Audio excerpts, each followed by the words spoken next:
Hi everyone, hope you're all doing well. Today we're going to talk about some stocks that are making some big moves in the background and maybe you don't notice that it's going on. It's not really making the major headlines, but there are interesting things that are going on, so I thought I'd point these out for you guys.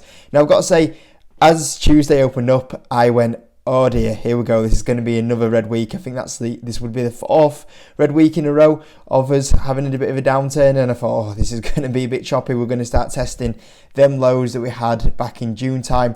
As you can see, this downtrend here. But actually, Tuesday was a bit of a stinker. But after Tuesday went past Wednesday, Thursday, pretty good days. You can see the stock market is actually up 1.7% in the last 5 days. But the last few days actually, particularly being the drivers, and we're up 2.7% on the S&P. And actually looking into pre-market's looking pretty strong. I mean, we'll see if it holds up. By the time you guys see this, by the time it takes me to record this, edit it, upload it, I'm going to guess it's going to be around about 4 or 5 o'clock-ish. So by the time you see this, this might all be changed and you might be going, well, it didn't last for long, Jacob. So yeah, we'll see what happens there. But that's looking pretty strong, and that could actually take us up to a good 3% really up on the week, which would be quite impressive thing to see some positivity after such a negative time. But I've got to say, this last week has been a bit of a chilled week. It always seems to be that when it's like a 4-day trading day on the US, it always seems to be a little bit quiet. There's not really that many headlines kind of out there. I say this now, and by the time I do this video, I bet there's like a major story that comes out. But yeah, there's not really any standout news to kind of report on. So like I said, I'm going to pick on these 3 stocks that have some interesting things kind of going on in the background. Not enough that you'll see it in the headlines, but some interesting things anyway. So the first one is HIMS. HIMS actually had a pretty good week. It's up 4%. If we see the Nasdaq up today, then we should see this a little bit higher as well. It's actually been holding on okay. So when we've had a bit of a pullback in the market, this one has only been down 13%, which isn't too bad for a growth stock. It's been holding on quite well. HIMS has recently been launching some of its apps on the App Store, and they've actually been doing quite well. If we look at the health category here in the US, you will see here that it's actually holding 15th place at the moment, which is pretty good going. Say that it's only been recently out. You can see that TDoc at the moment is currently holding 10th place. And I've got to say, if you look here, one app that was quite interesting to me was actually GoodRx. They are actually still holding in 3rd place. Now, I don't know if many of you guys actually know this business, but this stock has been killed at the moment. You know, you've been looking at HIMS, it's been killed. TDoc has been killed. But both. It's a common theme that all these stocks really benefit from the CV situation, but where you see GoodRx now struggling for growth a little bit and you see TDoc struggling for growth a little bit, HIMS has just been absolutely outperforming this one. But it's, this one's actually been holding that 3rd place actually, and really since October time, you can see this stock was a $47 stock, and it's actually down 86% since that time frame.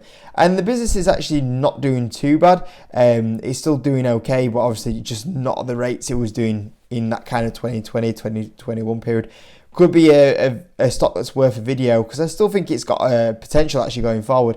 But yeah, I thought I'd just shout that one out. But HIMS at the moment is doing quite well in the App Store. And also the good thing with HIMS at the moment is the institutional ownership has increased phenomenal amounts recently, and this is actually probably why the share price has been doing quite well, because there's a lot of institutions that have been coming in and buying up. You can see here really since the bottom, since that June time, we've seen, even though the share price has been going down and a lot of retail have been leaving the market, you'll see here that there's a lot of institutions that have been buying up this, especially in the recent quarter. Now, one of my theories for this is actually that HIMS is actually quite close to starting to turn a profit in potentially the next 6 months. And the one thing that you'll always see happens is that you can always have a stock that's performing absolutely amazing financially and fundamentally, and you that really digs into that stock, you can see that, okay, the path to profitability is here. We kind of saw basically in the start of 2021 that profitability is going to be probably 12 to 24 months away. But until it was actually confirmed really in the last earnings report that profitability is really starting to ramp up now, institutions don't really have the confidence to buy sometimes into them unprofitable stocks. They're always like, yeah, but it's never going to make profit, until they actually say, okay, they're actually going to be making profit now. Okay, this stock is now growing at 80% revenue growth. It's actually going to be profitable by the back end of the year, and you'll always see the this switch happen very quickly. When a business goes from being like just a revenue growth company, it always has them doubters like, oh, it's going to be still unprofitable until they actually make profit. I've seen this quite often with a few businesses. As soon as that switch happens from like, oh yeah, they're making crazy revenue growth, but they're not making profit. When they make that profit and they have revenue growth, it's quite an unbelievable combination. And quite often, a lot of stocks go on amazing runs when this happens. When you have the confidence of, okay, now they're profitable and now they have revenue growth. For some reason, that's only when institutions actually go, oh, this is actually quite a good opportunity. And for some reason, that switch is flicked and we go on absolutely insane runs. Three stocks that I remember this actually happening with was Tesla. Tesla was having, obviously very good revenue growth. As soon as it started hitting profit growth, it got massively backed. Institutions came in and went, oh, they actually can make profit, these guys. And it went on an insane run. Shopify had crazy growth, but it was still quite well respected. But as soon as it started making profit, everyone went, okay, now they can actually make profit. Went on a crazy run. Obviously, it's giving it all back since then, unfortunately. And then there was the other one was Square. Square, when it started turning profit as well, that one went on a crazy run. So we'll see what happens here. It is a beautiful thing though when you do have a company that's growing revenue growth, and then all the doubters that say, but it's unprofitable, then it makes profit. There's not really anyone that can go negative on the stock. So yeah, something to keep an eye on there. Now, I was actually going to mention Neo after the earnings, but we're actually going to talk about this on the Patreon tomorrow. So we are going to drop one more exclusive video on the Patreon. So I'll save that for then. The next one was Lovesac. So Lovesac is currently it's a great name, isn't it? It's $26. It trades at 9 times earnings, and this stock has just been absolutely killed really since June 2021, down 71% when it hit the high of $91. Now, if you guys don't really know what this business does, they are more based in the US, but basically you can get these couches that you're able to change the design, really change the layout very easily. So yeah, people are a big fan of that, because rather than committing to that kind of one sofa, if you want to change it a little bit, it's quite easy to do, as you can see here, and it's been very successful at the moment. Now at Lovesac at the moment, you'd look at the share price and go, oh yeah, they're probably getting absolutely killed, logistics are probably getting them killed, the business is probably struggling. And once again, this business just came out of earnings this week, and it was an unbelievable beat as well. So the beat by 0.4, the revenue was a beat by 17 million. That's correct. They did revenue of 148 million, the beat by 17 million. It's insane beats. And they grew 45% year over year. This was in a quarter where they were supposed to have harder comps, and obviously the logistic issues hitting them a little bit more, inflation pressures hitting them a little bit more, and they're still putting 45% growth and really good amounts of profit. And yeah, overall the guidance was okay. It wasn't insane like hikes on the outlook, but you'll see here that when they reported these earnings, they went from here $29 now down to $26. It had nearly a 10% dump on the share price after they reported earnings. And I'm just looking at this business now going, okay, it was an $80 or $91 stock.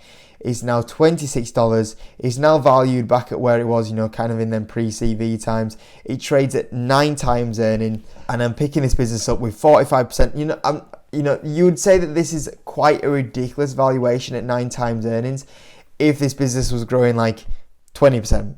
But the fact that it's growing 45% is just absolutely crazy. So I'm generally thinking about this one. I've always been put off it because I've been thinking, okay, what happens if inflation pressures hit them? What happens if a recession hits them? And they're still pulling out amazing growth in them sort of times. And the thing is, you can even say, like, even at 30% growth, this is an amazing opportunity. Even at 20% growth, this is an amazing opportunity. And it's just insane. And the thing is, they're doing good amounts of profit now, good revenue. You look at the balance sheet, it's got such a clean balance sheet here.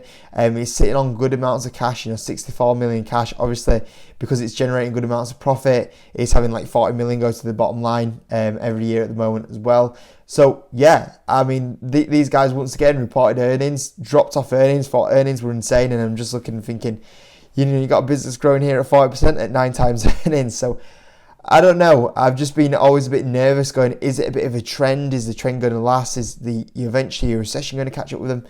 and they just keep defying logic. And as they do, the share price goes down. And once again, talking about business where the fundamentals are going like this and the share price is going like this. So yeah, definitely one worth looking out at there. And the next one is DraftKings. So DraftKings has had a really good week. It's up 7%, outperforming the markets. Today, hopefully, it looks like it's going to have another really good day as well. And we should see it push back into that $17. It should easily be a $20 stock right now. And it's been smashing financials recently. Unbelievable. So, yeah, DraftKings performing amazing. But last night, as you maybe know, it was the start of the NFL season. We're here. We're in the exciting times now for DraftKings. Don't know if you noticed, there was some insane bet offers going on out there, and the Buffalo Bills beat the Rams on the first game of the season. They're beaten by a very comfortable margin as well, and it's going to be very key because Q3 can be a big gap on the hold, because basically all you have there is you're going to have basically like 3 NFL games in here. So over a long term, the hold might balance out. Over the short term, it could maybe be quite extreme in one direction or extreme low down in the other direction.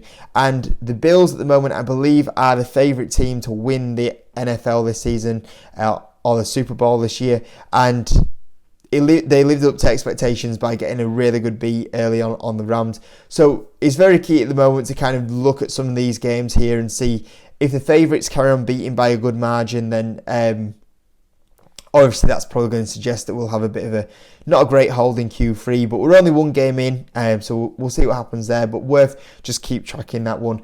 Jason Robbins actually went on to do an interview on CNBC yesterday. Obviously ties in with the start of the NFL season.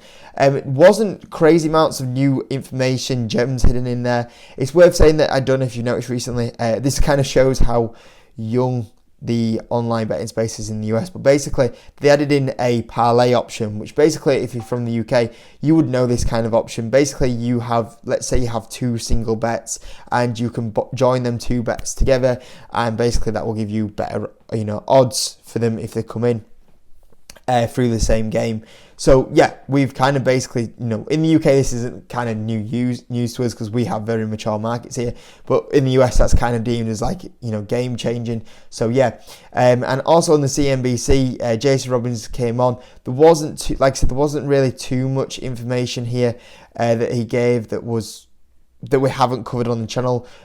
One thing that was kind of a confirmation, and obviously DraftKings and Jason Robbins has noticed this, is that you've seen a lot of other platforms now actually not spend that much on advertising. So this was quite clear if you look at Flutter earnings and if you look at BetMGM's earnings, or should I say Entain earnings. They basically on their earnings say, we've seen adjusted EBITDA positive coming in this year, and obviously the only way they're going to do that is by cutting down the advertising spend, which they are doing, and that's obviously leading them to profit. And Jason Robbins got asked, basically what are you seeing, and he said, yep, we're seeing, he didn't name them, but obviously BetMGM and Flutter, FanDuel are basically cutting down their spending advertising budgets. And at the moment, DraftKings isn't cutting it down as much as them guys at the moment. They want to carry on, revenue growth at the moment and focusing on that. But next year is when they'll be joining them and cutting down them their advertising spend and push the EBITDA positive, which we've seen before. And obviously, Jason Robbins said, look, when it happens, you've seen here that, the other companies that are in here, they are doing it and they're having success. So when it comes to us next year, you'll basically see us have that success as well. And also he did go and say, look, at the end of the day, if we wanted to be profitable, we could be profitable right now, but we're kind of ramping up taking opportunity. Obviously, they've just had Kansas launch as well recently as well. And obviously that's going to be, obviously have a bit of spend there. And also potentially we've got Cali vote coming in November time. So that's going to be key as well. So yeah, it's only a 3-minute interview, as you can see. It's on his Twitter if you want to check it out, as you can see here. But anyway, that's the video anyway for today, guys, talking about them free stocks. Hope you enjoyed them little free updates on them stocks there. I will be dropping one more video on the Patreon, so if you're on the Patreon, make sure you keep your eye